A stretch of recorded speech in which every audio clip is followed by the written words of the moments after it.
Assalamu alaikum.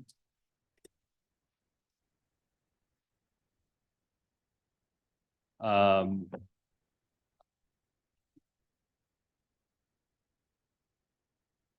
Assalamu alaikum. Rahmatullahi wa barakatuh.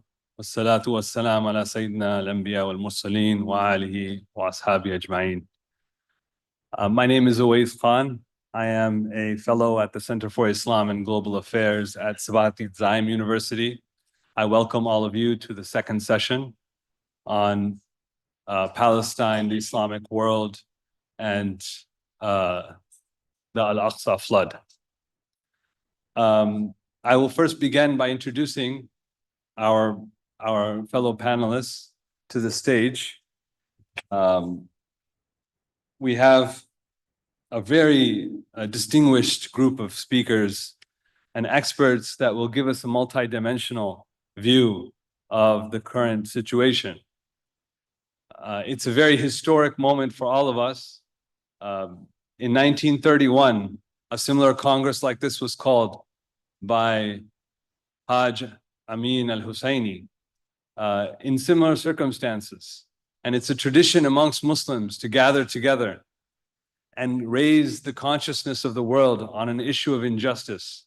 And again, 93 years later, here we are gathered again to mark our statement on what is going on. And I will invite first Professor Berdal Aral to the stage. Berdal Aral is a professor of politics at Istanbul Medeniyet University. He is a specialist in international law, and he has authored many books on the subjects, including Self-Defense in International Law, Collective Rights as a Third Generation Human Rights, From Global Security to Global Hegemony, the UN security system in the Muslim world. He's been published in very numerous academic journals, and he brings a very deep insight on the role of Turkey in the Middle East studies. Thank you very much. Welcome, Professor Aral. Second, I would like to invite Dr. Firoz Osman. Dr. Osman is a prominent advocate and founding member of the Media Review Network in South Africa. He is also a Palestinian. He has keen interest in the Palestinian political and resistance movements. He is a co-author of an influential book called Why Israel? The Anatomy of the Zionist Apartheid Regime, published in 2013. As an executive member and part of the leadership team at Media Review Network, he continues to engage in advocacy efforts and raising awareness and dialogue about Palestine and other social justice movements. Lastly, I would like to invite, actually two more. We have Dr. Mohammad Marandi. I would invite him to the stage. Dr. Mohammad Marandi is a prominent political analyst and journalist, and also an academic from University of Tehran. He is a professor of English literature and post-colonial literature from the University of Tehran. I would like to invite him to the stage. He's on his way, so we'll give him a few minutes to come join us. And lastly, I would like to invite Dr. Sami Al-Arian, the director of my center, Center of Islam and Global Affairs at Sabahat Zaim University. He was a distinguished tenured professor in the United States for 2 decades at the University of Florida. While in the States, he was awarded as the leading civil rights activist of his time. He has a number of books on American foreign policy, on the Middle East, and also on Palestine, and specifically, he's been profiled as in the Encyclopedia of American Dissenters, and he has had his story profiled in a very famous documentary called USA versus Sami Al-Arian, which was awarded many prizes. I guess we'll begin our conversation with those who are present, and I will hope that Dr. Marandi will be able to join us in a few minutes.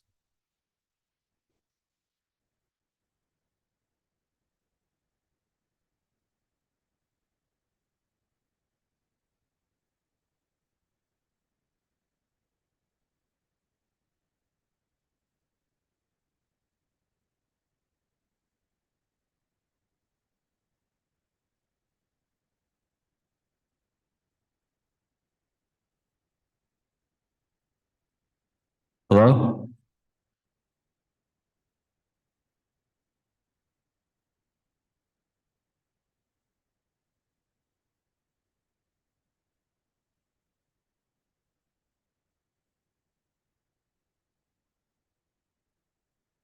Okay, so welcome to our session today. It's called Palestine and the Islamic World after Toufan Al-Aqsa.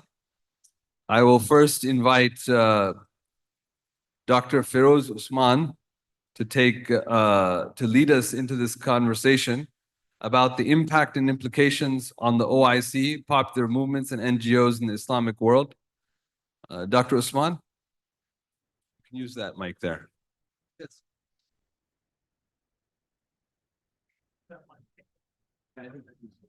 Yeah.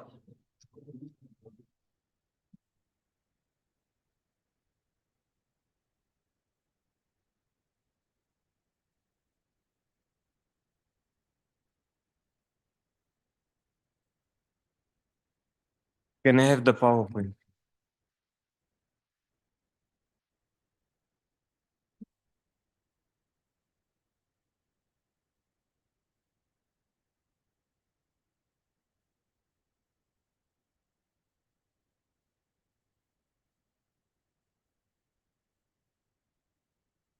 Bismillahirrahmanirrahim.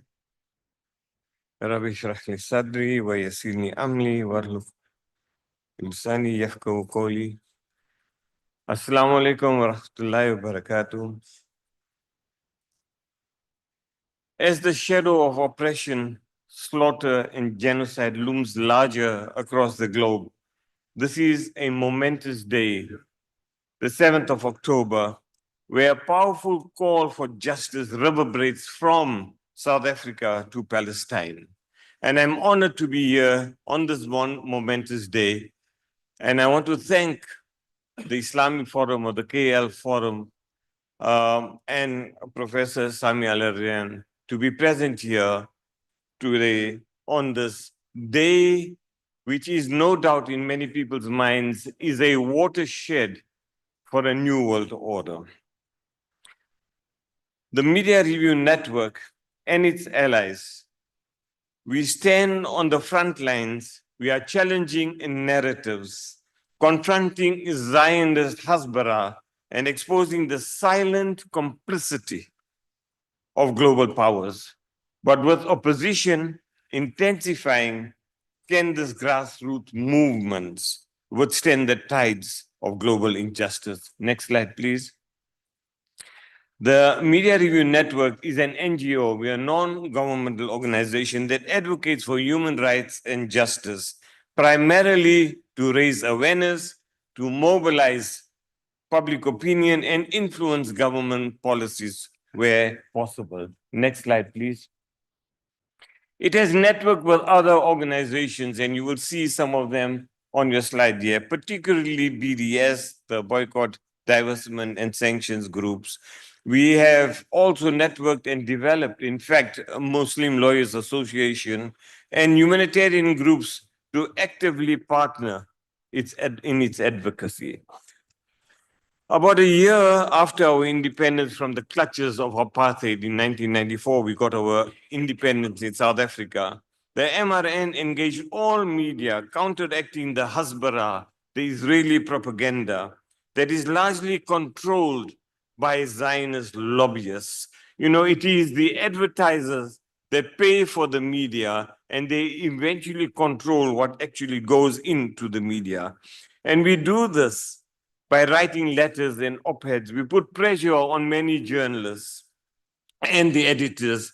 We engage on social media. We met with journalists, with editors. We provided fact sheets. We issued press releases and pressurized them to publish these, and we participated in radio and TV broadcasts. Of course, it was all backed by facts, and the facts were provided by many on this forum, some of the illustrious participants at this conference. We also conducted seminars and webinars. We published policy papers. We engaged with government officials, union leaders, and schools to spread awareness. And in fact, it was because of our advocacy that our government actually went to go meet with Abu Walid in Damascus. He was our minister at the time, Ronnie Kestrels. He is well known to many people, and he is Jewish. And he went to meet with many of the liberation movements, and it was because, and we had the honor to take him there. We have actually even issued warrants of arrest against Shimon Peres when he came to South Africa. He had to leave a little earlier. And Zipi Livni, before she came, in what is termed now lawfare. And then when we issued that warrant of arrest, she actually canceled her visit to South Africa. We have even engaged lawyers at the moment to arrest South African Jews who are in fact serving in the Israeli army. And this case is pending with the National Prosecuting Authority. Unfortunately, there is no will or desire to arrest them, even though we have a lot of evidence against them, but we are continuing to pressurize them. Next slide, please. It is the Israeli lobby groups, the South African Jewish Board of Deputies, and the Zionist Federation. And in fact, the chief rabbi there, Warren Goldstein, all of them who actually instigate Islamophobia. And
Next slide, please.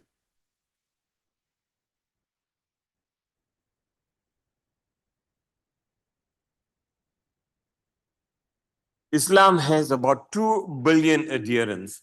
Almost 1 in every 4 persons, as I said, is Muslim. 70% of the world oil reserves are in Muslim countries, and hence, again, what Dr. Mahathir has said, that we have the leverage.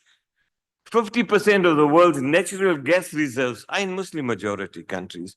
50% of the production of uranium is in Muslim countries. And in Africa, population 1.3 billion, 50% of which are Muslim, is resource rich. The Muslim world is also located in some of the most strategic locations around the globe. It is surrounded by the Red Sea, the Black Sea, the Mediterranean Sea, the Arabian Sea, and the North Indian Ocean. Next slide, please. In fact, the Muslim world should be one of the most economic and political powerhouses in the world, if not a leading player, but it hardly registers on the global stage. In military terms, if you talk about what is going on today, the combined armed forces of the Muslim world has an army of at least, standing army, 4 to 5 million soldiers. It is in control of strategic naval straits and airspace. It has significant land space. It possesses one country, at least, a nuclear weapon, and it has a large air force and navy.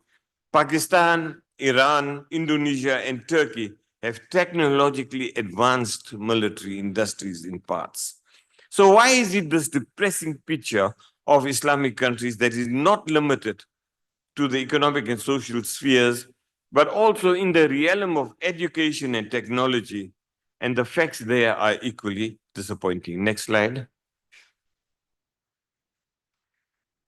This is colonialism, and the post-colonial legacy plays a significant role in the disunity and challenges that are faced by the Muslim countries.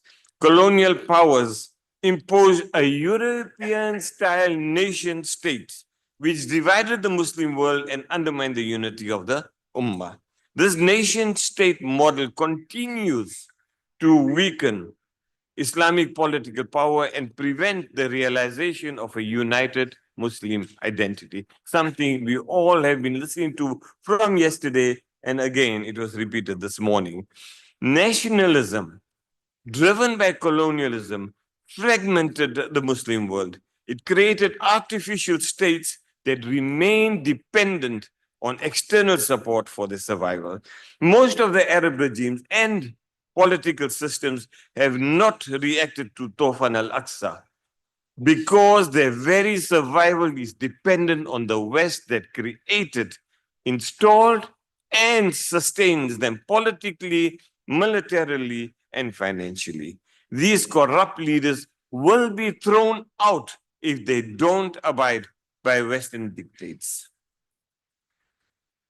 Thus, they are unable or unwilling to express the will of the people and implement sovereignty.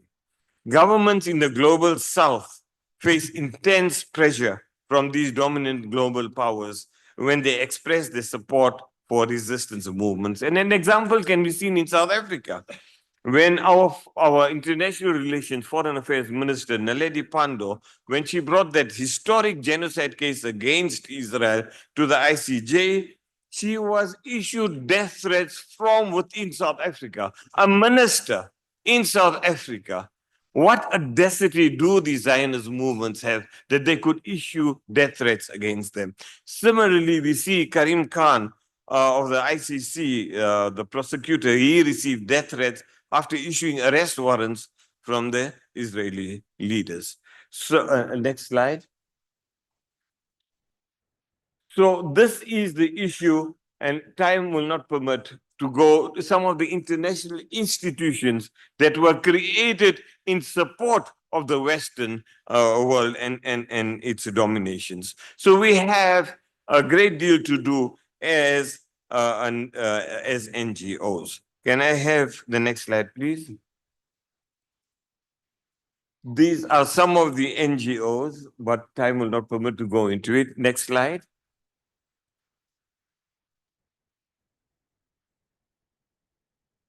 The struggle of the Palestinian people is not just a regional issue.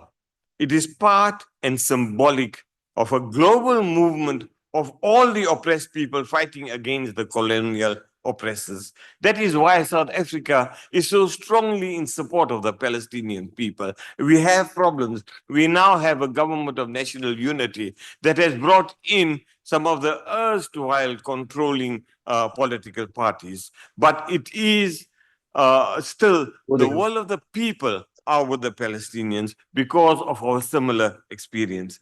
It is part of a larger battle for freedom, for justice and equality, a struggle that resonates with all the oppressed people throughout the world. It is Malcolm X who eloquently articulated this global struggle. He said, there will be a clash between those who want freedom, justice, and equality for everyone, and those who want to continue the system of exploitation. There is, in fact, a global rebellion of the oppressed against the oppressor, of the exploited against the exploiter.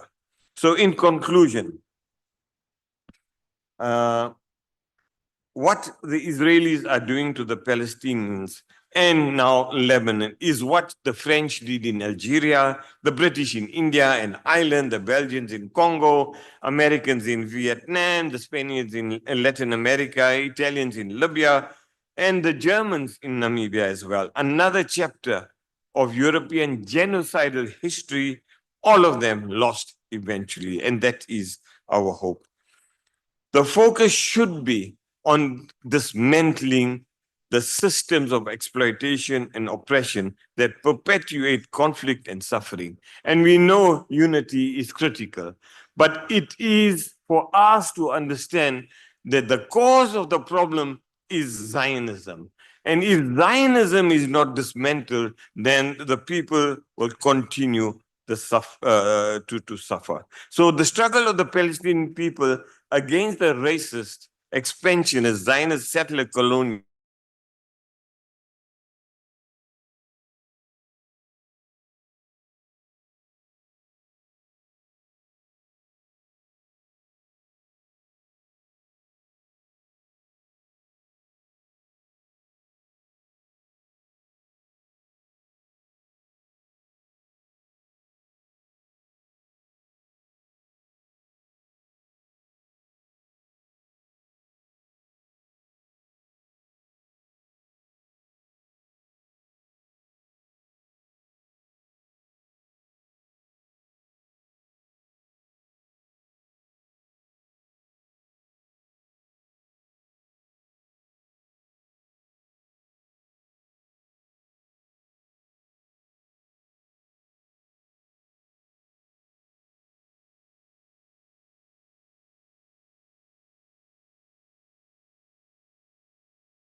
the AK Party period, what was different from the previous period? AK Party came to power in 2002, as you well know, and they have been in power for the last 21 years. AK Party policies, first of all, let me say that the AK Party era could be underlined by economic success, basically. Like Mahathir Mohammed's Malaysia, Tayyip Erdogan's Turkey has been a success story economically and politically as well, because the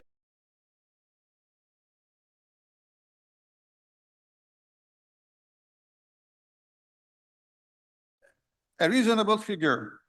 It used to be a developing economy, but now we could say that Turkey is a middle-income state. We could say that, and GNP per capita is about, I think, it's more than 10,000. Some say it's about $14,000, which is a middle-income average. It's democratic. Its political system is more democratic, more civilian. I don't say Turkey is purely democratic. There are, of course, some problems, but it has never been more democratic at least compared to the past. Its defense industry is advancing rapidly, as you well know. I don't have to say that. And of course, in international politics, particularly by virtue of Tayyip Erdogan's charisma and his espousal of the cause of the victims of international system, the Muslim minorities, as well as those economically exploited, and the Palestinians and the people in oppressed, like Kashmiri people and the Arakan Muslims, and so forth. So Turkey has become more prominent, and I think this prominence and Turkey's rejection of the existing international system is symbolized in the motto, the famous motto: "The world is bigger than five." The world is bigger than five, which I think is a very powerful slogan. And I myself wrote an article about this in Turkish Inside Turkey. And this is actually an outcry against the P5, Permanent Five mechanism in the United Nations Security Council. As you well know, the P5, permanent members in the Security Council, they are privileged because they have the right of veto and they are always members. And this is a very big problem because, as you well know, during the Gaza genocide, in spite of many initiatives intend to declare a ceasefire in Gaza, it was rejected by the veto of the United States. To clarify the difference between AK Party period and the pre-AK Party period, we could say that previous Turkish governments generally were willing to play the game of allowing Israel to expand itself, to strengthen itself at the expense of its neighbors and suppress the Palestinians. So Turkey actually played this role in the scenario produced by the United States. But since Tayyip Erdogan, since 2002, I think Turkey has gradually come to refuse that role. And Turkey is, I think, approaching, in my opinion, gradually to the resistance front, rather than acting in tandem with the West. And this is a very important change, in my opinion. Now I focus on the pursuits of the AK Party in relation to the Palestinian problem and the Israelis, Turkish-Israeli relations. In the beginning, since 2000, in the first decade of the 21st century, AK Party government, Turkey, was quite moderate in its relations with Israel, actually. Turkey, they advanced their economic ties, tourism ties, some connection in energy. And Turkey began to see itself as a mediator between the Israelis and the Palestinians, Israelis and the Syrians. But then some Israeli violations of international law, such as, for instance, the Mavi Marmara raid in 2010 to a Turkish ship, killing 10 of the passengers, which was part of a flotilla carrying, humanitarian assistance to Gaza, and to actually alert the world about the siege and the blockade against Gaza. This, and 60 people were wounded as well during this tragic incident. Relations began to get worse. Before that, you well know that in Davos 2009, Tayyip Erdogan actually lashed out at Shimon Peres, the president of Israel, and said, "You know how to kill people." He actually condemned the genocide, the massacres of Israel against the Palestinians. So this, the one in 2010, the Mavi Marmara incident, resulted with the cutting off of diplomatic ties. The ties were broken, diplomatic ties. But they managed to re-establish ties in 2016. The Turkish embassy, Israeli embassy in Turkey opened again. But then in 2018, when Israeli security forces killed at least 60 Palestinians protesting the transfer of American embassy from Tel Aviv to Jerusalem, Al-Quds, in response to that, mass killing, Turkey actually expelled American diplomats, American ambassador from Turkey. Then they again restored their relations 2 years ago, 2022. But then 1 year later, Gaza incident happened. To be more brief, there are three main differences.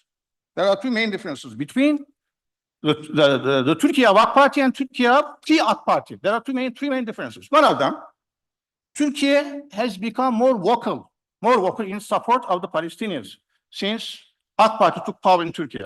The second difference, it refused to recognize Hamas as a terrorist organization. Previous governments generally distanced themselves from Hamas in Turkey. The third difference, Turkey saw itself a major international actor defending the cause of Palestinians as well.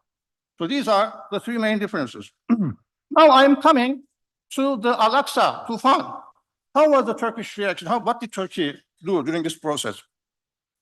In the beginning, like all other states, or most of the other states in the world, Turkey was very cautious about making any critique of Israel in the beginning because the West was extremely irritated, and they wanted to blamed Hamas for being terrorists and attacking Israel. So Turkey's approach was very cautious in the beginning.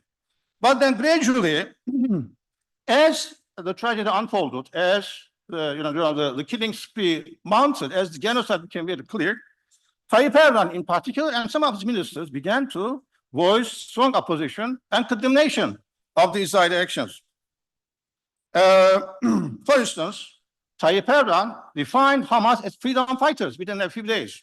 He called them freedom fighters. He didn't call them they're terrorists like the West, but he said that they were actually freedom fighters who had to be celebrated for their courage and for their stamina, resilience, for their love of their homeland. And he also called the Israeli actions as genocide. So he called it by its name, genocide. This obviously irritated the Israelis and led to, of course, to the cutting of the breakup of diplomatic relations after a few days. He actually, in his speeches in the Islamic Cooperation Organization, the previous speaker, Firoz Osman, he mentioned about the Islamic Cooperation Organization. And, Turkey, during the meetings of Islamic Cooperation Organization, enjoined the Muslim states to establish an alternative narrative about Al-Aqsa Toufan, not to be, submissive and to accept the Western narrative of condemning and, subjugating the Palestinian issue.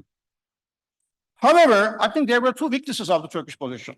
One of them was that while Turkey was inviting Muslim states, asking them to establish an alternative narrative, how this narrative would be developed, would be evolved, how it would be formulated, it wasn't very clear, actually. The second problem, in my opinion, is that there was no indication of coercive enforcement action against Israelis. So these were, I think, the main weaknesses in this narrative. People in Turkey, how did they feel about this Al-Aqsa Toufan? And of course, following the genocide in Gaza, people, of course, most people were supportive of the Hamas offensive, which they saw as the only solution to the Israeli suppression of the aspiration of the Palestinians, that this was a necessary act, heroic act for defending the Palestinian cause, because out of desperation, that was the only possibility. But of course, we have to say that in Turkey, unfortunately, there is a chunk of people, there's a segment of population, I have to say, they are too Western-oriented, secularistic, extremely nationalistic, Turkish nationalists. This is a very significant portion of Turkish society, unfortunately.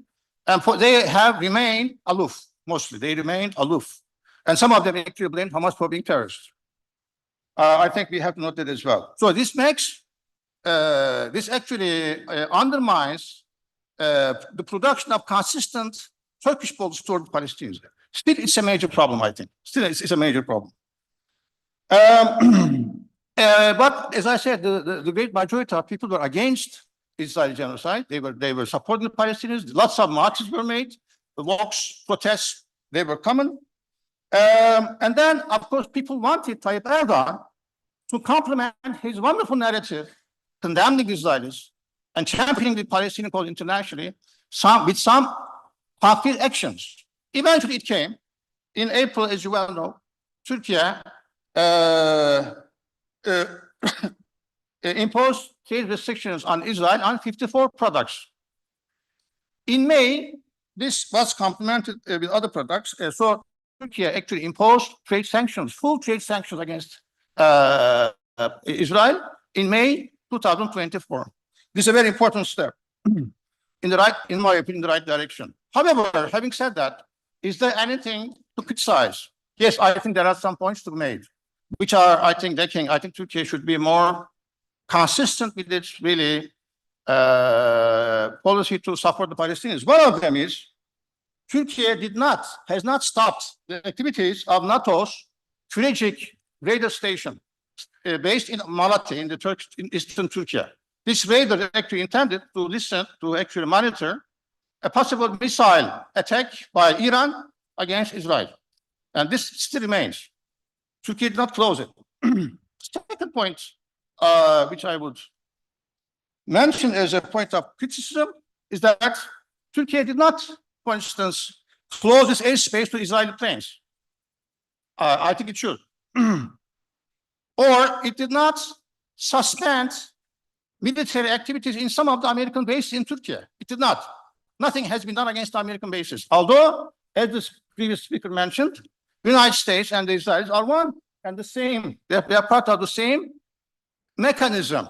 And the third point is, I think many people know about that the Azeri petroleum has been carried by pipeline in Turkey and then carried to Israel by ships. And this is something that Turkey has not stopped, actually. But in my opinion, this is an obligation on the part of Turkey based on international law, because under international law, all the states have an obligation to stop genocide. They have to prevent and punish those who are involved in genocide.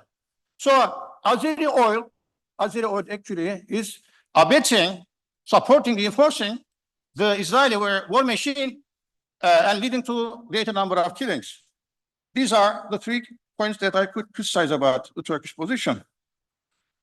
In what ways did Turkey try to release the suffering of the Palestinians during this Gaza genocide? One of them was humanitarian aid. Turkey is actually the top state providing humanitarian aid to Gaza. Second point,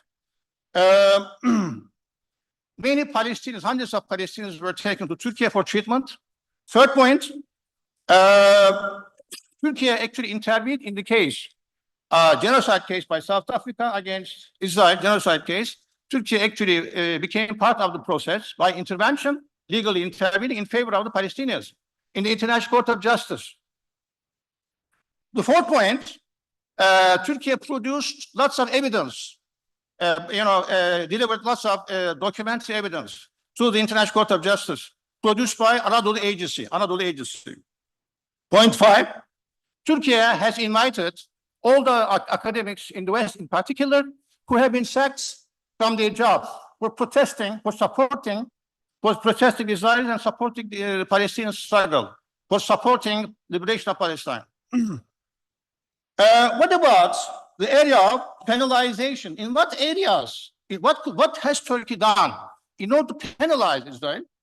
Actually, in one of his historic speeches, Tayyip Erdogan said, and I think it's very, very important, on the 29th of July, 2024, in his speech, Tayyip Erdogan said in Turkey, and now I quote, he said, "We need to be very strong so that Israel cannot do these ridiculous things to Palestine. Just as we entered Karabakh, just as we entered Libya, we can do something similar to them, to the Israelis. And I think it's a very, very clear message to Israelis that Turkey may, at some stage, militarily interfere in Palestine. The second thing that Turkey has managed to at least explain or proclaim is that Turkey is actually planning to establish a security force by a number of Muslim states as a defense shield against Israel, consisting of states like Iraq, Iran, Syria, and Jordan. Will be about 70,000 or 80,000 soldiers. It's going to be a powerful army that will put up resistance against a possible Israeli expansionism. This is a plan devised by Turkey. It has not been materialized yet, but this is a project produced by Tayyip Erdogan. Another point in terms of another issue about punishment is that Tayyip Erdogan made a speech on the 30th of September.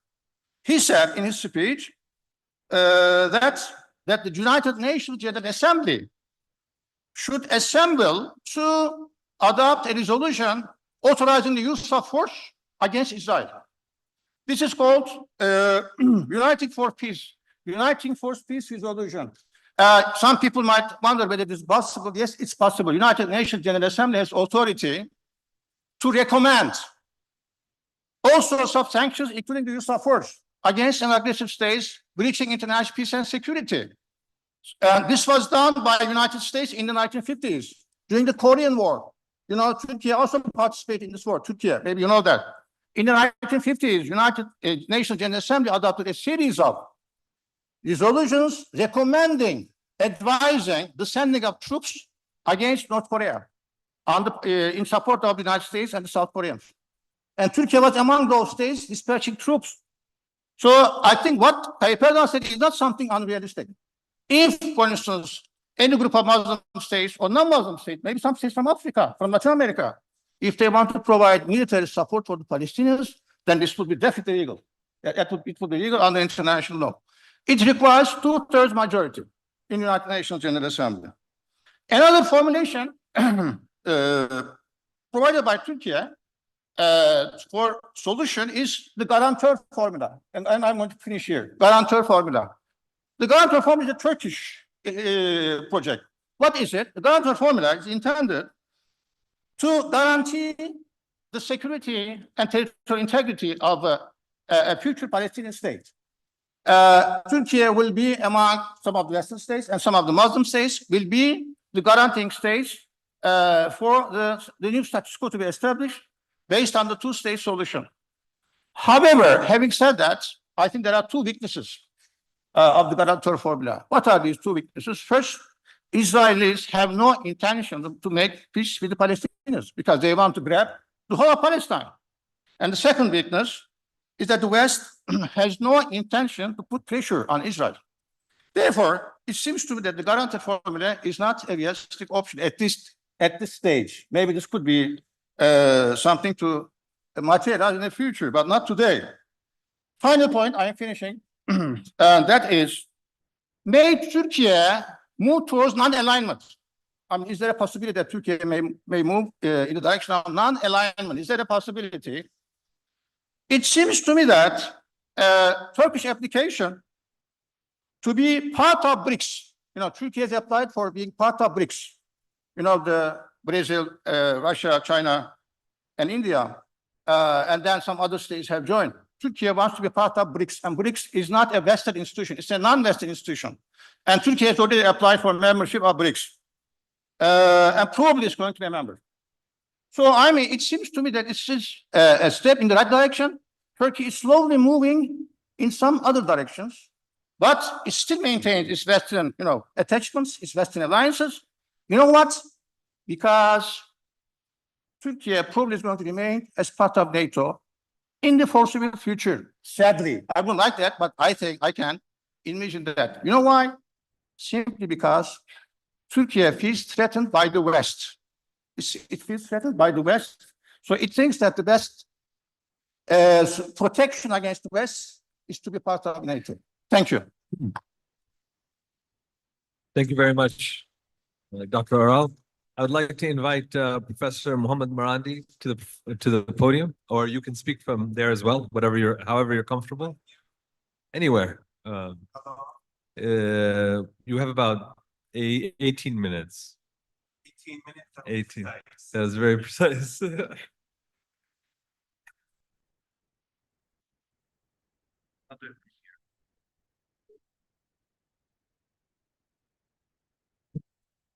Bismillah ar-Rahman ar-Rahim.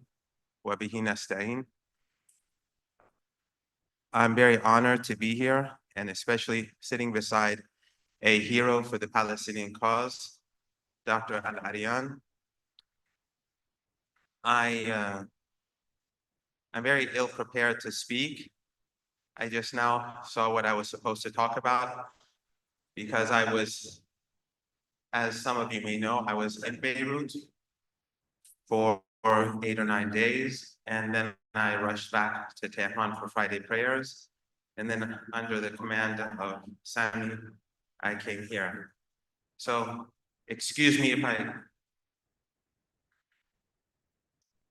not the type of, I won't be the type of speaker that you were expecting. I think it's quite clear that the axis of resistance has shown its clear intent to end the injustices that have taken place against the Palestinian people for the last century. The preparations that were made in Gaza for this operation obviously took more than a couple of decades. The massive tunnel, infrastructure, the military capability, this was not done overnight. Engineers and hardworking Palestinians, along with their friends in Iran and elsewhere, prepared the Palestinians for the inevitable and legitimate defense of their homeland. We have to remember that the people of Gaza overwhelmingly belong to Palestine, meaning the Palestine within the 1967 borders. They are not, for the most part, from Gaza itself. In other words, the operation on October the 7th was to basically attack the enemy on the home turf of those Palestinians. From the beginning, after October the 7th, we saw that the Axis became active, Hezbollah being extraordinarily heroic because it is on the border with the regime. For a year, it drew away the forces of this brutal and barbaric regime. And sadly, bad faith actors and some who are ignorant of the reality on the ground or ill-informed said that Hezbollah's response was token. They gave hundreds of martyrs during the past year, and now we're seeing what sort of revenge the Israeli regime is taking on Lebanon. In a sense, the greatest heroes are the Lebanese who willingly put themselves at risk. Then, of course, we have Ansarullah in Yemen, who shut the doors of trade to Asia for the Israeli regime and did it at an enormous price. They are regularly bombed, they're sanctioned, they're brutalized. All of these actors could have done a deal with the Israelis and Americans. Yemen and Lebanon, Hezbollah could have done a deal and gained extraordinary concessions, but they refused. And now the Islamic Republic of Iran is under attack. And this brutal regime, we have to keep in mind, is not only attacking those involved on October the 7th, they're attacking the West Bank. We saw the airstrike, which killed, I think, 18 people, massacred a family in a cafe. This is what we're dealing with. They simultaneously bomb Syria regularly, because it's supporting the resistance. They bomb Lebanon, they bomb Gaza, they bomb the West Bank, they bomb Yemen, and they bomb Iraq, and they strike Iran. Is the Israeli regime capable of doing all this on its own? Of course not. It has the support of the collective West. The entire West is behind the Israeli regime, whether it's intelligence gathering, whether it's economic aid, whether it's political cover, ammunition, or weaponry. Without the West, the Israeli regime would fail. And so we have to blame the entire West. Each of us as individuals have to create awareness about what is going on. I have been encouraging people as individuals to stop purchasing any goods produced in Western countries, to stop producing goods produced by countries that are in the camp of the West. Because as individuals, this is the least that we can do, other than forcing governments to completely break off ties, economic, political, but as individuals, we also have a responsibility. Without a doubt, we are not at the end of the story. We are waiting in Tehran for the Israeli regime to strike. And Iran will strike back harder. If you recall in April, when the regime bombed the Iranian consulate in Damascus, and of course, without Syria, support for Hamas and Islamic Jihad and Hezbollah would be very difficult. And the fate of October the 7th would be much more grave than what we see today. But after the bombing of the Iranian consulate in Damascus, the Iranians struck back. Some people said that this was insufficient. It may or may not have been sufficient, but now we all know that the objective of the Iranians was to gather intelligence about the Israeli regime anti-aircraft and missile defense capabilities. And we saw the result of that last week. And if the regime strikes Tehran, the regime will see something far worse than what it saw last week. So I am optimistic about the future, although the days ahead will be painful and difficult, the weeks ahead, the months ahead. What I saw in Beirut, I tried to go to Gaza, but of course, I requested to go, but of course it was not possible. I went to Lebanon as soon as the shock and awe bombings began. And I was there before Sayyid Hassan Nasrallah, the great martyr of the resistance, was assassinated. I was literally 1,000 meters away when they struck. They killed hundreds of people and brought down 6 apartment towers to murder Sayyid Hassan. This is what the Israeli regime is willing to do. 2-3 days later, I went to Dahia, southern Beirut, with a number of reporters and journalists. And we saw the different places that were struck. I lived near Dahia for a year because I was on sabbatical in Lebanon in 2011 and 12, and I've traveled back and forth before and after that. It was very painful to see. We visited a site that had just been bombed a few hours earlier. Smoke was rising. They told us there were 5 apartment towers there, all flattened. As I was standing there,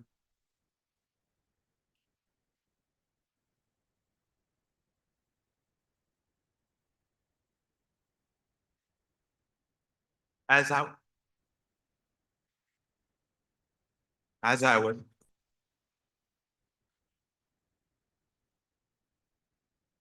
think sitting up here makes me emotional.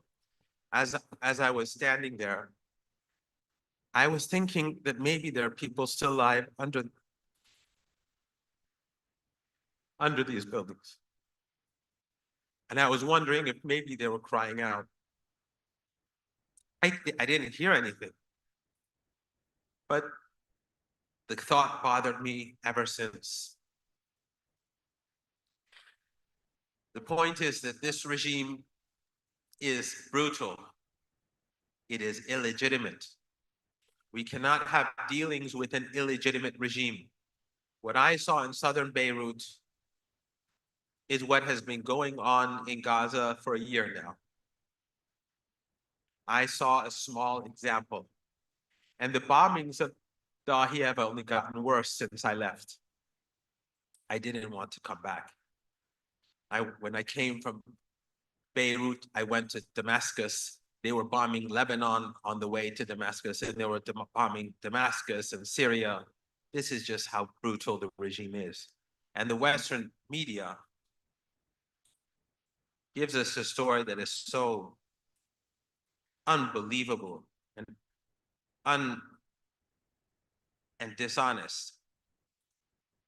But we have a responsibility, all of us. Children are being buried alive. Children are being slaughtered. Children are dying of disease. The casualties in Gaza are much higher than the numbers that the Ministry of Health of Gaza are giving to us. There's no way to calculate them. You've seen a couple of reports in medical journals and also physicians who've been saying that the estimates can be in the hundreds of thousands by now. Who knows? So our responsibility is, as members of civil societies, members of civil society in different countries, is to push all governments and all economic institutions and all media to make the right decisions. And here I would like to thank those who have been involved in the alternative media, a couple of whom, I'm finished. A couple of whom are here, Max Blumenthal, whose work on October the 7th is truly heroic, and Pepe as well, good friends, but also others I can't see because of the lights. But there are lots of heroes. Some of the people who spoke yesterday, I'm sorry, I wasn't even sure I could come because I was in Lebanon, and then our flight almost got canceled because they were waiting for airstrikes, Western-backed airstrikes on Iran. But in any case, there are many. It's been an impressive program, and obviously I'm the weakest link. But I know that I have many friends in Turkey, and I have many friends across the region and beyond. And I have never been more hopeful than now, despite all the suffering, because the tide has turned and the world has turned against the Zionist regime, and people see it for what it is. And those who don't see it for what it is or don't want to see it for what it is are intentionally closing their eyes. But we have global support now for the Palestinians. It was a tough 4 decades for the axis of resistance. Iran was very much alone, isolated, sanctioned, maximum pressure sanctions, had nothing to do with the nuclear program. It had nothing to do with human rights or animal rights or global warming or whatever else the Americans and the Europeans like to pin on Iran. It all has to do with Palestine. And so hopefully, with the shift that we're seeing across the world, thanks to alternative media more than anyone else, when it comes to awakening people. And the Israeli regime has been its own worst enemy, because it has exposed itself by waking up us. As we wake up every morning, the first thing that we see are the crimes that they're committing against the Palestinians and the Lebanese and the Syrians and the Yemenis and the Iranians and the Iraqis. So they are their own worst enemy. but we all have to keep pushing. This is not enough. The Israeli regime will not win in Lebanon. Hezbollah, despite its setbacks, militarily, it is very sound. It has beaten back the regime over the last week in southern Lebanon. Iran will punish the regime if it strikes Iran, and it will punish it hard. Hamas and Islamic Jihad and their allies in Gaza and the West Bank, their morale is high. So even though at times we may be discouraged, but there's no time for feeling that we don't have the time to be discouraged. We have to be active day and night, and hopefully as the tide turns, we can help push it forward even faster. And all of us collectively, as a part of the broader resistance, we can help and play our role and help bringing about the liberation of the Palestinian people and creating a state where Jews, Christians, and Muslims all are equal under the law and all are treated equal, and we can have peace in West Asia. Thank you. Thank you very much, Professor Marandi, for your analysis. The last speech is by Dr. Sami Al-Arian about the Arab world and its implications after Toufan Al-Aqsa.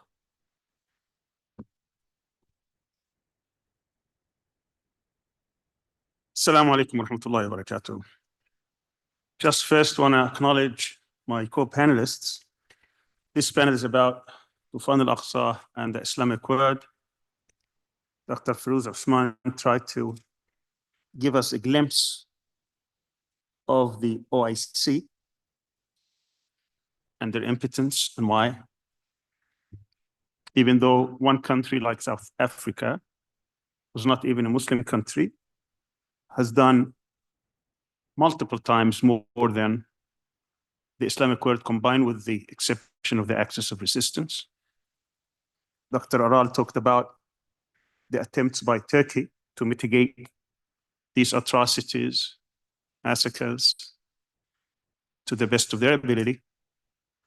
And Dr. Marandi, whom I salute for being in the midst of these atrocities in Beirut, talked about the axis of resistance.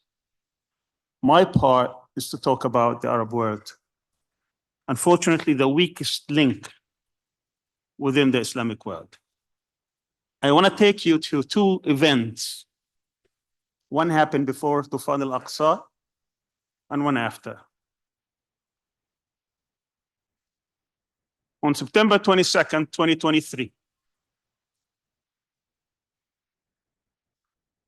Benjamin Netanyahu stood before the United Nations, boasting with a map in his hand, drawing a line that went from India through the ocean, Indian Ocean, to the Gulf, from there to the United Arab Emirates, and then to Saudi Arabia, and from there to Jordan, and then to Haifa, and from Haifa through the Mediterranean to Europe. And he called that the Indian, Middle East, Europe Economic Corridor. In that map, there was no mention of Palestine, of course. It was in his book, in his mind, in twisted mind, I should add, as well as his partners, regional and international, mainly the United States, the future of the Middle East, where Israel is going to be the hegemon, where everything is going to go through it. It will secure US interests. It will protect its regional clients. And then whoever is going to oppose to this, they will meet their fate. 2 weeks later, we had Toufan Al-Aqsa, which basically ended this dream, at least for a while. It shattered it. 5 weeks later, after everybody's seen the massacres, the atrocities, the tens of thousands of women and children, the destruction of buildings, mosques, churches, hospitals, clinics, bakeries, markets, residences, everything that is a symbol of a civic life, totally destroyed, without any restraints, any red lines, any ceilings. The whole Muslim world, all 57 countries come together in Saudi Arabia. And what do? Nothing. If you combine them, almost 5 million soldiers, 25,000 tanks, tens of thousands of planes, all kinds of weaponry. But they can't do anything. Why? Because some members, some countries objected to this fiercely. They are the axis of normalization. One normalized years ago back in 1978, 79, when they signed a peace treaty, bolting the whole Arab world after it was leading it for decades. Not concerned about anything but to become friendly and client state of the United States. And whatever happens with that, it's okay with it. Another was clandestinely a client state decades before, found the opportunity after Oslo to sign its own peace treaty.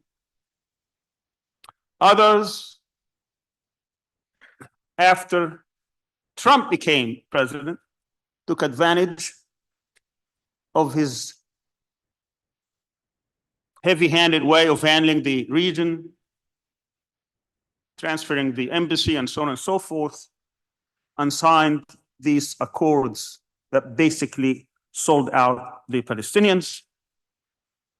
And another who could care less about Palestine, at least in the official manner, trying to resolve its dispute with its neighbor over a territory that it claims, and was willing to normalize, recognize, without anything in return. All this came after all these so-called Arab peace initiatives that went absolutely nowhere. In the meantime, between Camp David, the Arab Spring, and what we have today, the whole Arab world was being a playground for the West, playground for the United States and Israel to play as they wish.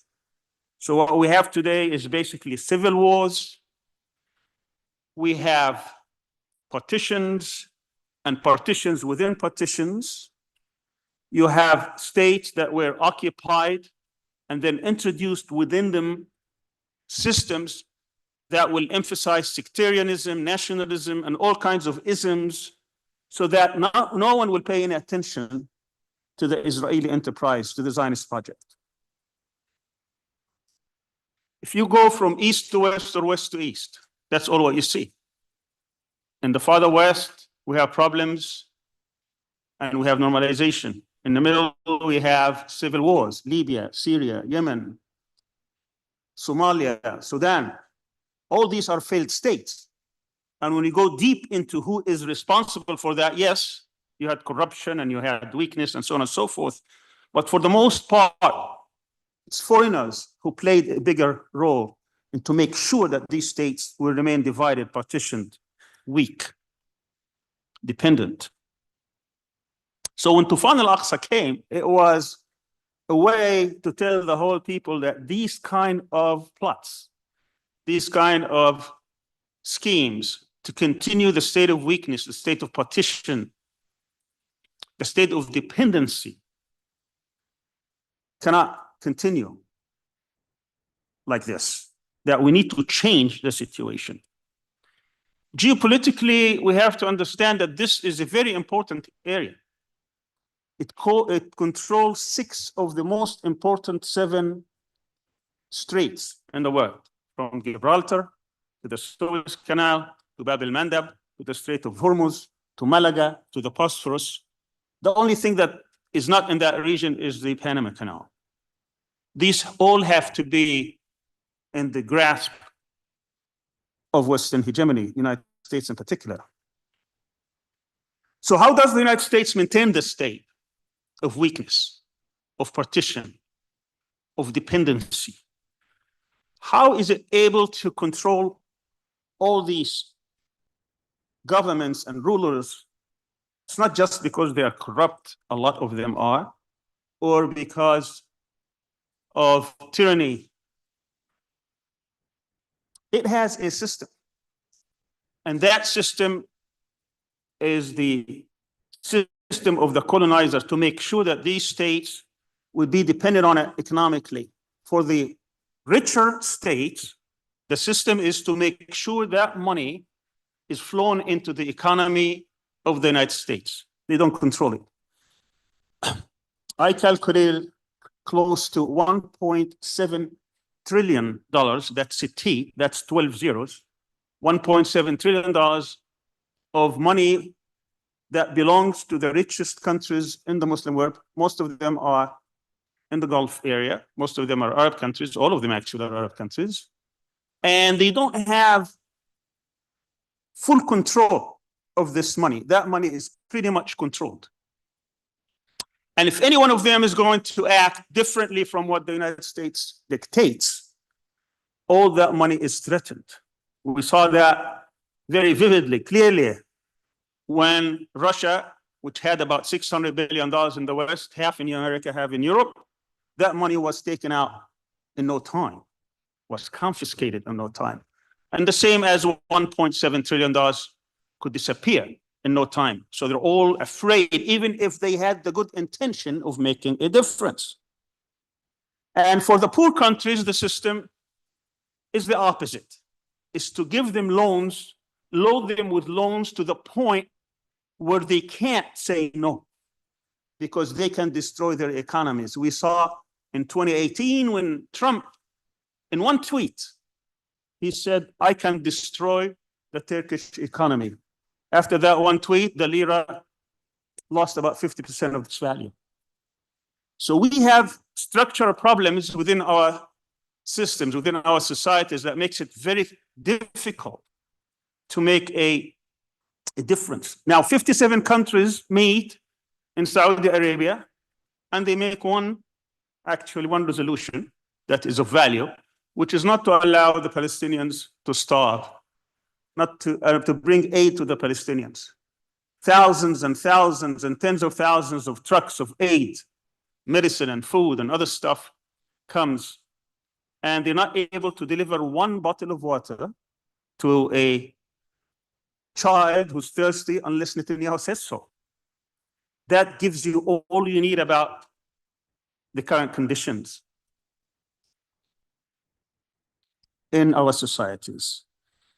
So when we talk about the status of the Arab world, and when I say it's the weakest link within the Muslim countries, that's what it is.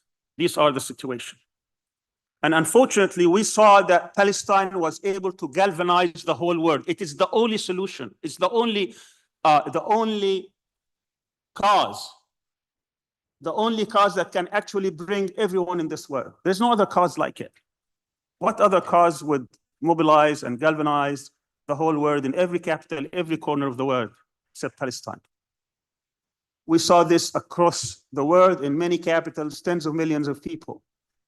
Yes, we saw it here and there in some Muslim countries, but we haven't seen it actually at the heart because of the type of regimes we have, which are pressured by the United States. These countries take these loans, and then they're not able to do anything because these loans, if they try to take a different position than the US, they will use all these levels of power and pressure them by destroying their economies. Not even to speak of the military bases, 63, I counted, US military bases just in this region, which is controlled by Central Command of the US. So when we talk about what is the impact of Toufan Al-Aqsa on the Arab world, the first thing, it exposed the Arab world. If people in the past did not see it, they should see it clearly now. That we're talking about a system that has been imposed to make Israel the hegemon in the region. Right before Toufan Al-Aqsa, the plan of the US was that it wanted to focus more geopolitically on China. So it wanted to withdraw from this region and bring two other powers. One would be in charge of security, and the other would be a partner, particularly with its wealth, in order to secure and protect the interests of the United States. It's akin what was called twin pillar back in the 1970s during the Nixon era. At the time, he said Saudi Arabia and Iran, but what was really happening was Israel and Iran, because Iran was in their camp. And why do we say Israel and not Saudi Arabia? Because when there was a war in 1970 between the Jordanian government and the Palestinian factions, he didn't call on Saudi Arabia to come and rescue the Jordanian Hashemite regime. He called on Israel. When Syria mobilized its army to come and aid the Palestinians, I'm not taking sides here, I'm just describing history. It was Israel that threatened Syria, it wasn't Saudi Arabia. So he depended on Israel and Iran, and now he wanted, or actually the US wanted to depend on Saudi Arabia and Israel. And to do that, they wanted to have a normalization pact back this last March, but that didn't happen for a simple reason, because of Toufan Al-Aqsa. And I think it's even more difficult for them to pull this through, to pull it out. Now, we just described what's going on. And what we need here is true soul searching about the conditions in the Arab world. It not only exposed the regimes, it also exposed all the social movements. And I don't care what the ideology they have. Islamic, liberal, leftist, revolutionary, socialist, you name it. All of them failed the test when it came through. And I'm not here to analyze why that happened, but it's just a situation. It happened. That means all these movements have to decide what is their priority. I have said it in other venues, and today I'll probably address this briefly. And it is that the real issue here is not what many of these movements have been searching for. The real issue here is that we cannot do anything. You cannot have any project before you become truly independent, before you get rid of the foreign influence and its highest is the Zionist presence here, because Zionism and the Zionist regime cannot continue unless the state of weakness, helplessness, dependency, fragmentation persist. So they will be against everything that can reverse these trends. If you have a civilization project, they will be against it. If you have a unity project, they will be against it. If you have any kind of scientific advancement, they will be against it, because each one of them threatens their future. So they will be against it in all, manifestation. That means all the things that divide people, all the things that make it difficult, such as sectarianism, whatever ideology people have, all these fights are meaningless, because all of you are in the crosshairs of the Zionist project. If you have any kind of a project, then you are a threat. And therefore, people have to leave all these aside and focus on being truly independent by confronting foreign influence, by confronting Zionism in all the capitals, particularly in this region. I have identified many of what I call the imperatives, but the biggest two imperatives certainly is the Western backing of Israel. That needs to be addressed, because certainly some of my colleagues here talked about it, and they have huge influence in this region.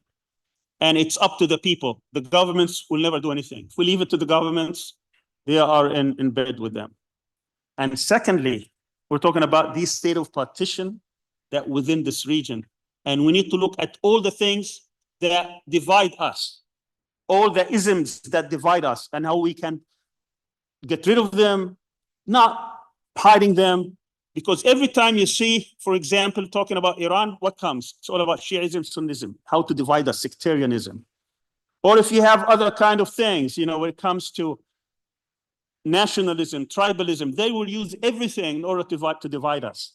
So it's very important that in our own minds that we do not succumb to these kind of things. I hope, inshallah, to talk more about some of the things this afternoon. Thank you very much for listening. Wassalamu alaikum. Thank you very much. Now we have a few minutes here to have a discussion between ourselves. This panel was designed for us to examine the Muslim world. And so it's a time for introspection and reflecting on where things stand and taking account. I'm really happy to have Professor Marandi and Professor Aral here. Because one of the things that I think shapes Western Asia is the relationship between Turkey and Iran, especially on the issue of Palestine. I wanted both of you to reflect on what are some of the obstacles and help us understand why does it seem like there are two ships sailing in the night? One is on another path and the other one is on another path. Why is there not more synchronization between the two governments on the issue of Palestine?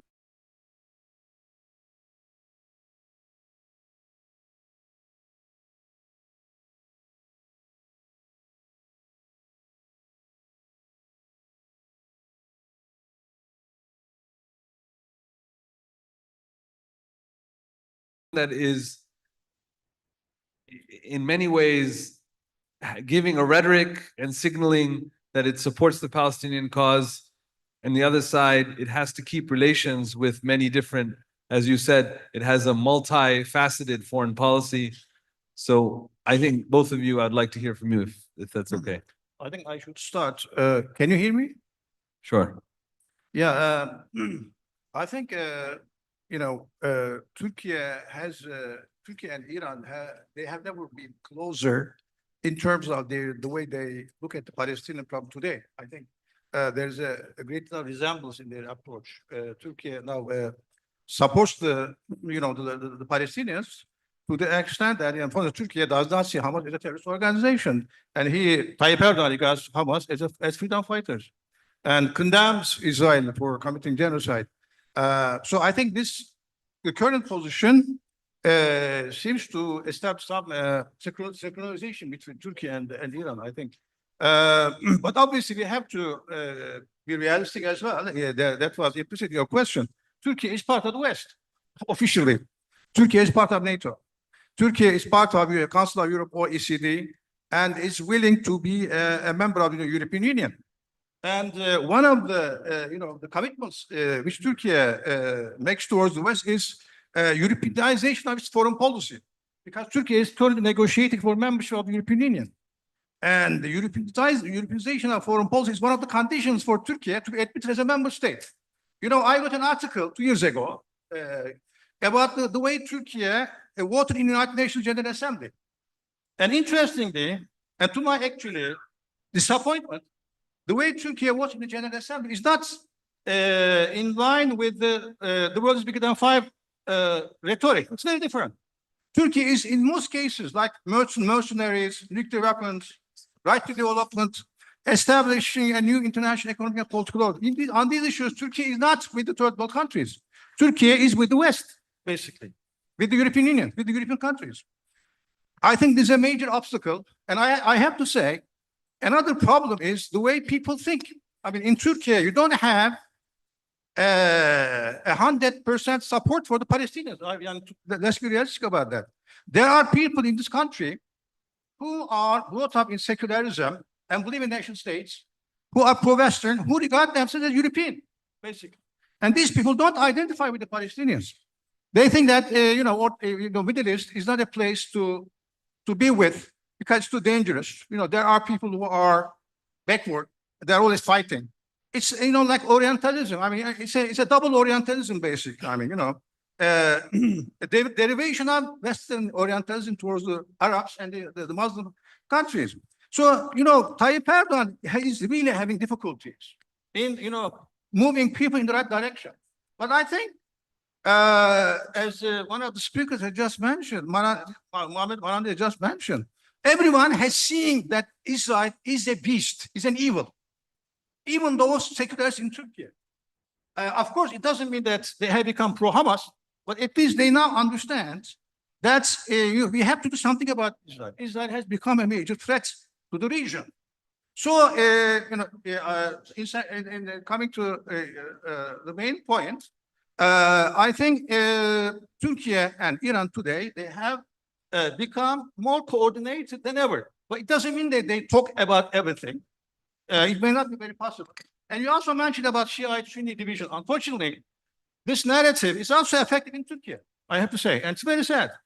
There are some people in Turkey, not only seculars, but among those who are Islamists, they have this hate of Iran. They have the hate of Shiism. When you talk about, Iran is trying to support the races of Axis, they have sent weapons. And many people say, Iran is paper tiger, nothing else, they say. They are the collaborators of Israel. So it's very difficult really to change the narrative. One reason being, I think in Turkey, the Zionist story is very powerful. In the media, in the universities, among intellectuals, I have to say, in many political parties, I think the Zionists and those who are pro-Zionist, they are very effective. So, I mean, it's not an easy matter. I have to say that. It's difficult, very difficult. Thank you. Yes, sir. Turkey and Iran have very close economic ties, political ties, cultural ties. And that is something that I think is an asset for the region. I can't comment on internal Turkish dynamics. I know some things, but when I'm speaking to an audience of Turks, or predominantly Turks, it's really not my place to speak. It's like what Westerners do about us. They come and talk about Iran. We watch CNN and Fox News and the BBC, and they're always talking about us, but we're not a part of the conversation. So I would, even though Turkey is— No, maybe you can reflect on Iranian. Yeah, I'll do that. I'll focus more on that. So it is, I love Turkey. The people here, as I said, are culturally very close. If you visit Iran, you'll feel, I think Sami has been to Iran many times, so you'll feel very much at home. But the Islamic Republic of Iran had, with the revolution, had made a choice. And that was to join the movement that believed that the Israeli regime and the apartheid regime in South Africa are illegitimate. And so Iran immediately broke off ties with both. In fact, in the West, they often try to say that this is something more recent. If you look at the statements made by Imam Khomeini or other figures that were important in the revolution, before the revolution actually happened, that was the position of the revolutionaries. So people who were supporting Imam Khomeini knew what he stood for. He said the Israeli regime is illegitimate. And so that's been the policy since day one. And as I said, the reason why the West supported Saddam in his invasion of Iran, wherever is because of Iran, the threat that they felt that this revolution was going to have on the region, and in particular with regards to the Israeli regime. And so the hostilities began. And wherever the United States in this region stood on any issue, the Iranians always stood against them. They tried to undermine them in Afghanistan. They tried to undermine them in Iraq. They tried to undermine, because Iran knew from the very beginning that the Americans were being, they were not working in the interest of the region, but in the interest of the Israeli regime. In Afghanistan, the Iranians helped bring to power their own allies when the Americans came in. They did the same in Iraq. But it took 20 years to push the Americans out of Iraq. It took 20 years to push them. Well, they still haven't left Iraq fully. The United States is a powerful entity. And so if Turkey wants to stand up against the Israelis, you will have to pay a price. You will have to pay a price. Right now, last night I was up till late. As soon as the plane landed, I was checking the news. Did the Israeli regime strike Iran or not? So the country's been sanctioned for decades. Now the Americans and the Israelis are coordinating airstrikes. And no one is going to stop them. And everyone in the Western media, and they're going to support them. So it is not easy struggling against the Americans. It is not easy struggling against Israel. You pay a price. So Iran has been paying the price for 40-some years now.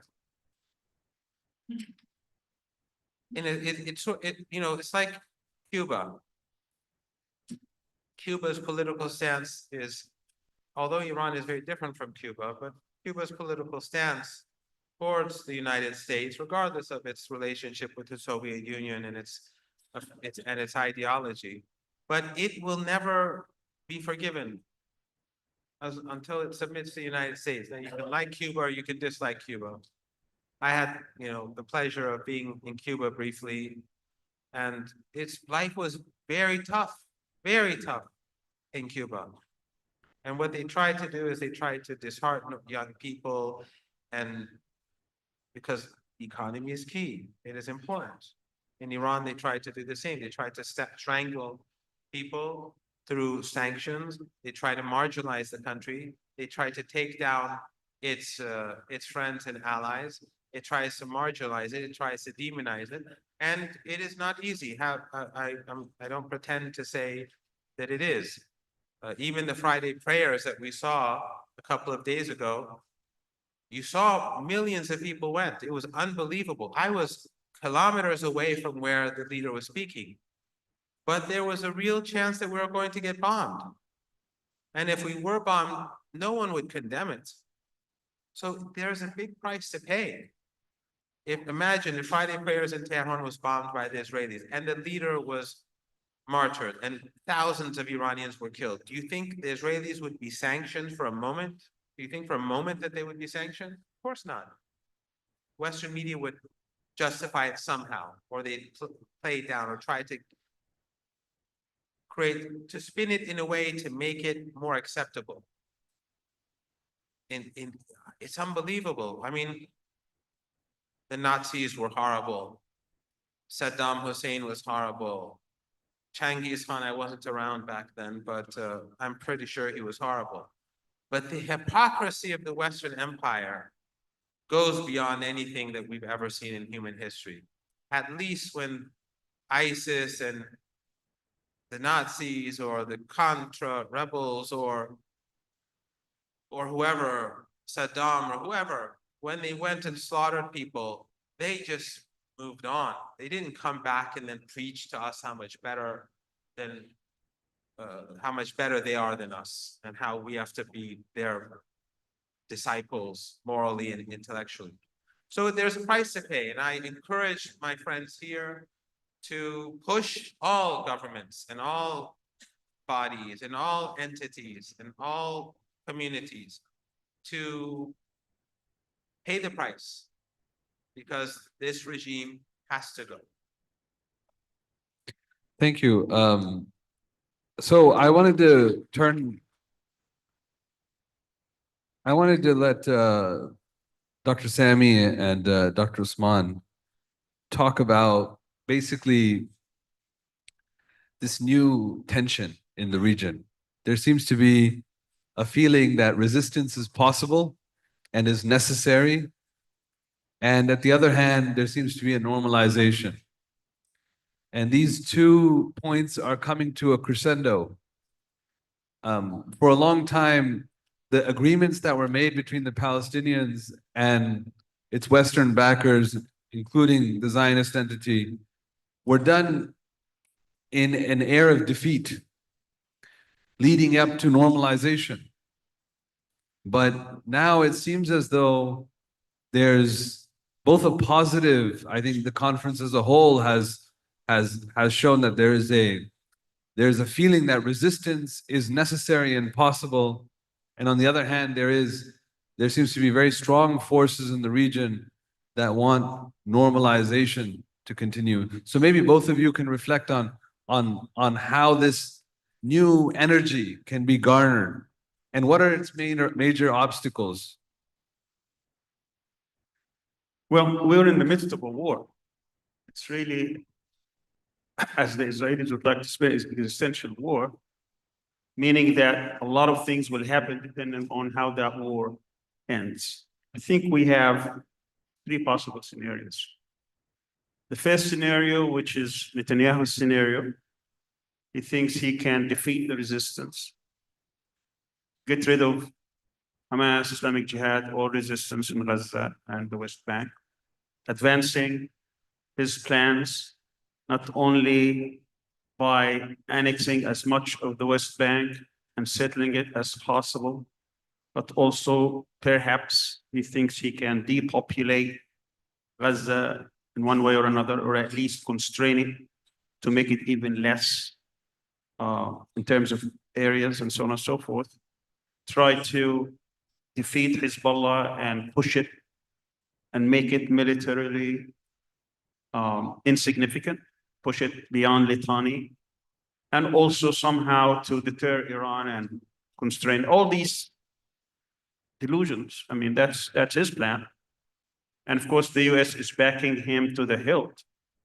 There is absolutely no evidence that the US is opposing any of these plots. Sometimes it's slowed down because there is an effective resistance to push back, and the United States certainly doesn't want to widen the war.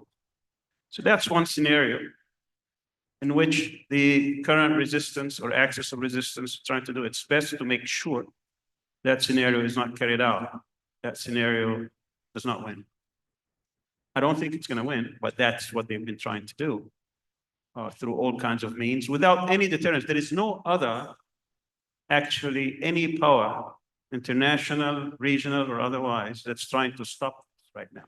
With the exception of the axis resistance, whether it's in Palestine, in Lebanon, in Yemen, in Iran, or across the region, Iraq and other. The other scenario, of course, because this first scenario means they win by achieving these goals. The other scenario wins by denying them achieving this goal. So you do not have to achieve certain things, only you have to resist enough to make sure that these things are not realized, that these things do not succeed, whether it's in Gaza, in Lebanon, in Iran, and so on and so forth.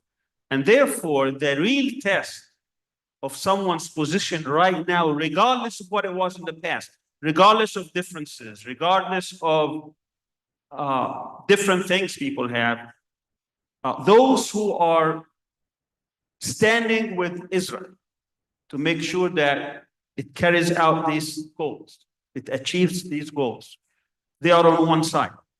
And they are certainly not on the side of the Palestinians or the resistance or even the interests of the people in the region. Unfortunately, there are many regimes in the region who are cheering for that to happen. There are current regimes who are standing in the face and in the way of the resistance to at least resist, to at least do whatever it does, whatever it can, to deny them that victory. Netanyahu boasts all the time that he has all these regimes on his side, that behind closed doors, they are with him. And even if Iran sends its missiles or drones or what have you, just to demonstrate that it's capable of reaching certain targets, they provide even effective assistance and defense. out of these territories. So the other scenario, or the second scenario, as I said, is that they are denied this. That means we have to marshal all the resistance, all the efforts and capacity to maximize the capacity to make sure they don't do that. And that needs not just certain regimes within the region and across the world, but really needs the people to mobilize. A lot of people at the beginning, they were very agitated, angry. They started doing all kinds of things, but it looks like Netanyahu is banking on the fact that they are exhausted and they will just give up and feel defeated and deflated and despair. And I think we need to prove him wrong, that we can actually continue in all means. And what I've been saying is that to confront and engage the Zionist regime and the Zionist movement, you engage them on all fronts.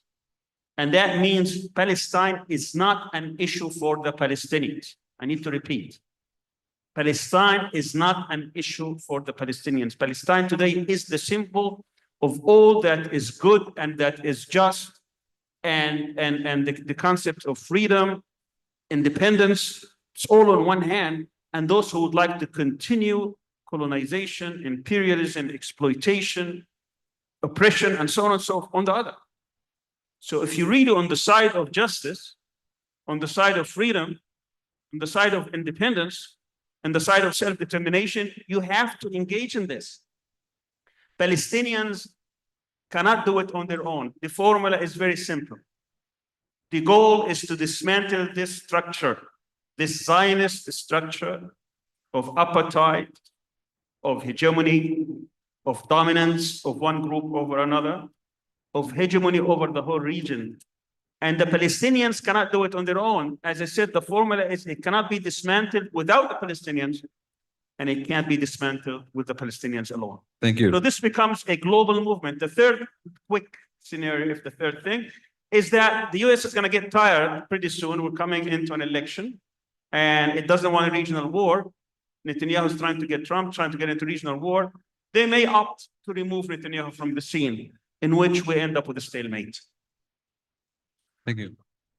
Dr. Osman. Very briefly, we as a media advocacy particularly focus on terminology. And we trying to get people to understand that the fundamental problem as we see it is Zionism. And there is a correlation between our history of being colonized for such a long time. We talk about dismantling Zionism. It is unacceptable for us. We have certain advantages as an NGO. We do not have the pressure that governments have. So we apply pressure and we can say what we want to. However, there are limitations as well. And the limitations partly is in the promotion of resistance. We often accused of siding with terrorism, but we are also fortunate that our leader, Nelson Mandela, was a terrorist. So we're in good company in that sense. And that is why we try to explain that fighting against the dominance of the racist regimes and Zionism, until and unless it is dismantled, then there will be no peace and there will be no justice. That is our view. Thank you so much. We have a few more minutes and I have a lot of questions, but I think it's best for us to kind of imagine a future together. And I just wanted all of the panelists, if I could invite you to imagine two scenarios. One in which the axis of resistance wins and we're able to dismantle Israel. What impact does that have on your own topic that you spoke about today? For example, Dr. Aral, I would invite you to, think about what happens to Turkey if Israel is dismantled. What effect does that have on Turkey? What does it release Turkey of? What are the possibilities for Turkey in the future if that happens? And what happens if the axis of normalization, succeeds in putting back the Palestinian cause once again. And likewise, for each one of you, if you could imagine what the future would be like in both of these scenarios at the end of this conflict, because right now we're in the middle, you know, we don't know where things might end up. But if we can imagine what the future would be like, it will clarify our political conviction on which side we should be on. Yeah, I mean, obviously, I mean, these questions they require probably a few hours, not 2 minutes, because you know, there are many issues. You have 30 seconds. Yes. Sorry? Yes? Yeah, I said you have 30 seconds. Yeah. Okay. I think the best scenario would be, in my opinion, my personal opinion. It's my personal opinion. It doesn't mean that Turkey officially see it that way, but my personal opinion is that this dismantlement scenario would definitely liberate the Middle East from imperialistic aggression. And of course, the Palestinians would be liberated, because there is no way that this state called Israel is going to live peacefully in the region. I mean, it's an aggressive state. It's a stooge of imperialism, and it is an evil. I think it's an evil. I mean, it doesn't have any benefit to the people in the area. So it will be the good scenario. And don't forget, the promised land includes Turkey as well. Don't forget, the promised land includes Turkey as Southeast Turkey and parts of Central Turkey and Mediterranean. Don't forget that. And it's a very serious threat. So, I mean, dismantlement of Israel would be good news for everyone, I think, for those who support peace, emancipation, and unity of the Muslims. If the axis of evil would win the war, and if the axis of resistance are eliminated, I think this would increase Israel aggression. It's not only about Palestine, it would be about Syria remaining as an independent state. It will be about Lebanon remaining as an independent state, and probably attacks military offensive against Iran, I think. They are always on the target. And possibly the United States, together with the Israelis, the British, the French, they would probably launch military intervention against Iran if the axis of evil succeeds. So, I mean, that would be bad news. So I think we should be aware, alert that the Muslim world is one, that we have to be united. We are in the same ship. There is no difference between Shiites or you know, Sunnis, or secularists or, you know, Islamists. We don't have that luxury. We shouldn't, you know, be bogged down with these unnecessary discussions. Because for the enemy, there is no difference. We are all enemies. So we have to be alert and should be united.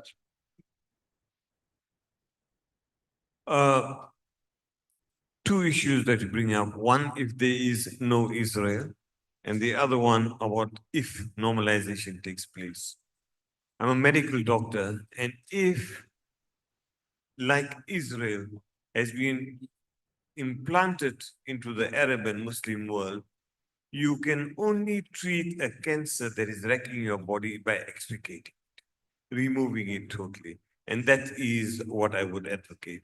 If you leave it, you compromise on it, it just gets stronger and weakens the body. So that is the first option. Normalization is simply prolonging the illegitimate regimes that are taking place. You take Egypt, you know, we tried as an NGO when he took over the chairmanship of the African Union, we objected strongly to it and we appealed to our government not to allow him to be in that particular position. That's as an NGO, we take it.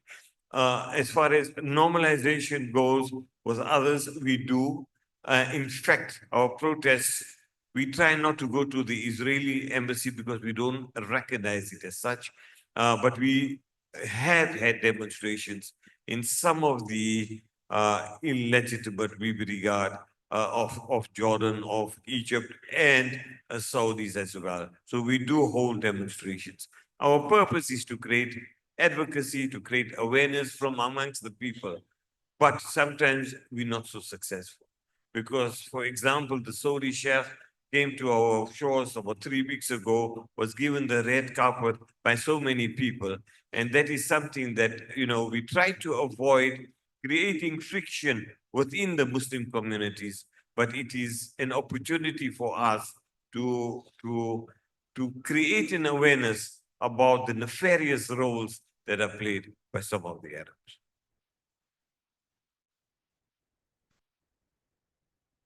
Do I have 20 seconds?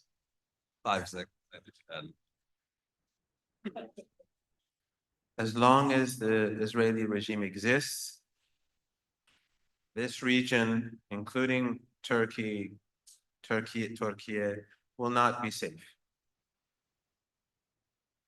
They will use any means to keep the region divided with the support of the West, whether it be racial, sectarian, religious, political. They will fragment the region. They will weaken Egypt further. They will take the West Bank and get rid of the Palestinians. They will not end it there. When the time comes, they'll go for parts of Jordan and elsewhere. You see what they did to Syria. They bomb it every day as if it's nothing. A different country, a sovereign country, they're constantly bombing it. They could do the same tomorrow to some other country in the region. An ethno-supremacist state, a racist state, a colony, most importantly, will never be satisfied with what it has. When it sees others as Amalek and inferior, then there's no borderline. But who will benefit if it goes? Everyone. Relations between the West and our region would improve. People in the region hate the West for what Israel is doing, and that's why I'm saying we should boycott them, by the way. They despise the West. Forget these people, many of these people in power. And their position is not necessarily all that strong. Who knows what's going on under, who knows? The surface of the water may seem calm, but underneath, who knows what's going on? It would be great for Jews because the Israeli regime is doing all of these crimes in the name of Jews. We have many heroic Jews that have proven otherwise. Just like ISIS has nothing to do with Islam, and Zionism or Nazism has nothing to do with Christianity, Judaism and Zionism have nothing to do with each other. So it would benefit relationships between communities in our region. There would be no one to divide and rule the region, and both inside countries and between different countries. So it benefit everyone. But we have to work hard to get there. It's not going to be easy. Never be the hero of the Islamic world. You are committing genocide happening in Gaza, but in Syria, you will never be a hero in the eyes of the Sunni people. All right. In April 1982, there was a person by the name of Oded Yunan who published an article. He was an advisor to the defense minister at the time, Ariel Sharon, in which he put down what he thought would be the plan for Israel as the hegemon in the region, which is to not only further partition, but to continue the fragmentation of the region in 43 different countries. Even Sharon, after he resigned as a defense minister in lieu of Sabra and Shatila, gave a same plan, basically before NATO in July 1983. Israel has a plan to be the hegemon in the region, to control Palestine, all of Palestine, and whatever else it can do, and to keep the state of weakness and fragmentation and dependency of this region. So if the axis of normalization actually carries the day, that's what we're going to see. More despotic regimes, tyranny, more friction, more civil wars, more partition, more failed states, because that is the state that Israel can thrive. That is the state that Israel can actually control and maintains its position as the hegemon. And that's what we've been seeing. And if I had time, I would have gone through state by state and tell you what Israel is doing, whether it's in the partition of Sudan, whether it's what's happening in Iraq and other places. But if we flip the coin and talk about the axis of resistance or the dismantlement, I should add, of Israel, what would happen? Well, first of all, a historic wrong for the Palestinians at last would be corrected. Palestinians would regain their rights. Palestinians have been resisting for over a century this Zionist onslaught on them as the indigenous people. They don't want to turn into another Native Americans, being someone that, or some people who existed and perished. Palestinians would regain their rights after over a century of resistance, resilience, steadfastness, and insistence on regaining and restoring their rights. Secondly, the whole notion of a rule-based order would be restored, because right now that order, regardless, there has been at least an attempt in the 20th century and beyond that to establish some kind of an order in which people and nations would respect certain rules, that no one can gain advantage by aggression, by occupation, and so on and so forth. That has to be respected. There are over 900 resolutions in the General Assembly and Security Council that Israel totally ignored and actually doesn't respect anyone. I mean, we've seen it this year very, very vividly, whether it's our General Assembly, Security Council, International Court of Justice, what have you. So if people would like to restore any kind of a rule-based system that is based on equality and rules of justice and self-determination and democratic values and all that, then the dismantlement of Israel will go a long way. Third, it's good for the people of the region because there will be no justification and excuse to support some of these despotic regimes. And you could see that most of the policies, particularly by the United States and others, is really justified by their relationship to Israel. You know, I just want to say this note, and then I will say one more thing. Ann Patterson, after she was the ambassador and the American ambassador to Egypt during the coup, the military coup. And after that, she retired and she used to take some delegations, meeting with some Palestinian resistance movements. And she was asked during one of the breaks when she was meeting with these are back channels. She was asked, why are you supporting the regime, the military coup? And her answer was very surprising. She said, because of you. In other words, because of Israel. Because the regime has access to these resistance movements. They have ways to pressure them. And therefore, it was in the national interest of the US, meaning national interest of Israel, that they maintain that regime over 120 million people, because they can control the border and to make sure that the resistance will stay weak and controlled. The last thing I want to add and emphasize, and I'm glad Dr. Marandi mentioned it, that this will be better for the Jews of the world. Because what Zionism did is not only it redefined what the power structure in this region is, but also it redefined what Judaism is. This whole thing of anti-Semitism is becoming much worse because of Zionism. And what happens when the dismantlement of this Zionist state and Zionist structures take place will be much better for the Jews. They can be freed from this Zionist yoke. They can be freed and to become as religious or as unreligious as they want. But they cannot be tied to the atrocities, to the crimes of Zionism. And that's very, very important to take note, because this is not a religious, I repeat, it's not a religious struggle in the sense of that we're trying to change people's religions on either side.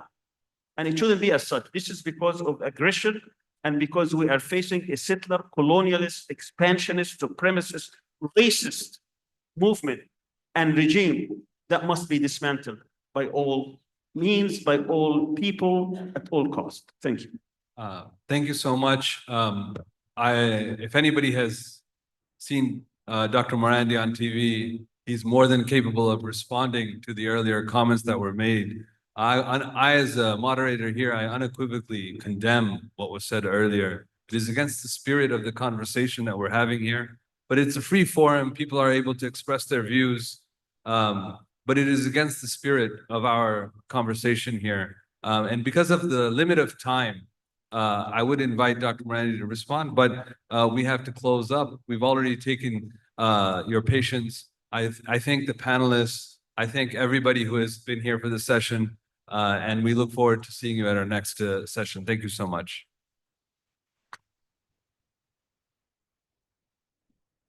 Thank you so much, Mr. Üveys Han. الشكر كذلك لكل الأساتذة الأفاضل على هذه الندوة المميزة وعلى ما قدموه وأجادوا